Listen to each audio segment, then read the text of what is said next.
Presiden Volodymyr Zelensky meminta Amerika Serikat, Inggris, Prancis, dan Jerman untuk mengizinkan Ukraina menggunakan senjata jarak jauh untuk menyerang target di wilayah Rusia. Saya meminta Amerika Serikat, Inggris, Prancis, dan Jerman. Kami membutuhkan kemampuan untuk benar-benar dan sepenuhnya membela Ukraina dan warga Ukraina. Kami membutuhkan keduanya, izin untuk kemampuan jarak jauh dan peluru kendali serta rudal jarak jauh Anda, kata Zelensky dalam pidato malamnya. Kiev telah lama berpendapat bahwa pembatasan penggunaan senjata jarak jauh menghambat upaya perangnya, sementara Washington mengklaim bahwa membiarkan Ukraina menyerang jauh ke wilayah Rusia dengan senjatanya dapat meningkatkan konflik. Ukraina telah menolak argumen ini dan telah meningkatkan tekanan untuk mencabut larangan tersebut dalam beberapa minggu terakhir di tengah serangan yang sedang berlangsung ke Oblast Kursk Rusia. Gedung Putih tidak mengubah pendiriannya, meskipun beberapa politisi Amerika Serikat mendukung tuntutan Kiev. Selama kunjungan ke Washington, Menteri Pertahanan Ukraina Rustem Umerov mengatakan bahwa ia telah menyampaikan kepada pejabat Amerika Serikat daftar target di Rusia yang ingin diserang Kiev dengan rudal jarak jauh ATACMS yang dipasok Amerika. Zelensky mengatakan bahwa tentara Ukraina terus mendorong perang ke wilayah Rusia dan menangkap tawanan perang Rusia. Karena pasukan Rusia lebih banyak memusatkan sumber daya mereka di Oblast Donetsk, pertempuran di dekat Pokrov menjadi sangat brutal, kata Panglima Tertinggi Oleksandr Syrsky 29 Agustus.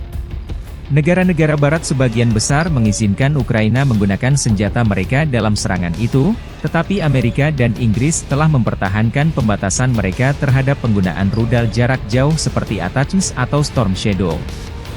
Дорогі українці, українки, сьогодні у Харкові триває розбір завалів на місці влучань російських бомб. Загалом вчорашні удари забрали життя 6 людей у Харкові. Мої співчуття рідним та близьким. 97 людей були травмовані, усім надано необхідну допомогу. І це тільки у Харкові. І це тільки один день російських ударів. Сьогодні від ранку російські терористи били керованими авіабомбами і по Сумщині, і знов по Харківщині.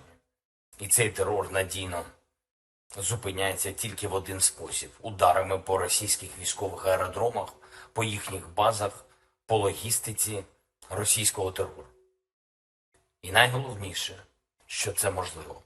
Ми щодня говоримо про це з партнерами, ми переконуємо, ми даємо аргументи, і цими днями у Вашингтоні працює наша українська делегація, перша віце-прем'єр-міністр, міністр оборони, представники Генштабу, керівник Офісу, були зустрічі на різних рівнях, і серед перших для нас питань саме далекобійність для наших сил оборони, можливість не допустити усього цього терору, через який змушений проходити наш Харків та інші наші міста.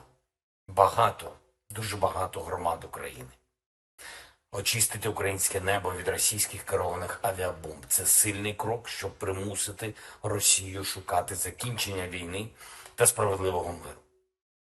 Українські представники дали всю необхідну інформацію, всі необхідні деталі нашим партнерам. Я звертаюся до Сполучених Штатів, Великої Британії, Франції та Німеччини. Нам потрібні можливості реально і повністю захищати Україну та українців. Нам потрібні і дозволи на далекобійність, і ваші далекобійні снаряди та ракети.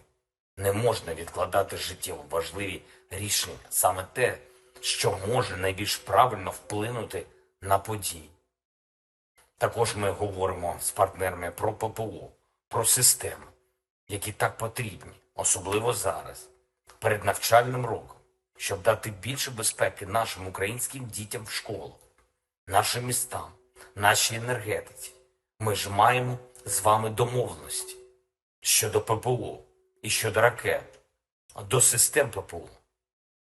Важливо якнайшвидше все це реалізувати. Ми працюємо цими днями ще активніше заради саме таких новин про додаткові системи ППО. Я хочу подякувати усім в світі, хто нам допомагає. Я дякую всім друзям України, які не мовчать про цей терор, які реагують на всі ці удари, які поширюють правду про цю війну і закликають світ бути більш рішучим, а отже більш результативним у захисті від Росії. Сьогодні говорив з головкомом, Покровський напрямок, найбільше штурмів, не просто також на Краматорському, Торецькому, Куп'янському напрямках, майже 200 боїв щодобово по всьому фронту. І найважливіше зараз завдати окупанту максимальних втрат та відповідати на всі російські удари. Ми обговорили також з головкомом деталі наших наступальних операцій, активні дії в Курській області. Ми продовжуємо поповнювати обмінний фонд для України та витискаємо війну на російську територію. Стійкість кожного нашого підрозділу, влучність наших воїнів та сильні рішення партнерів мають однаково вирішальне значення. Я дякую всім нашим бойовим бригадам. Слава Україні! Download Tribun X sekarang, menghadirkan lokal menjadi Indonesia.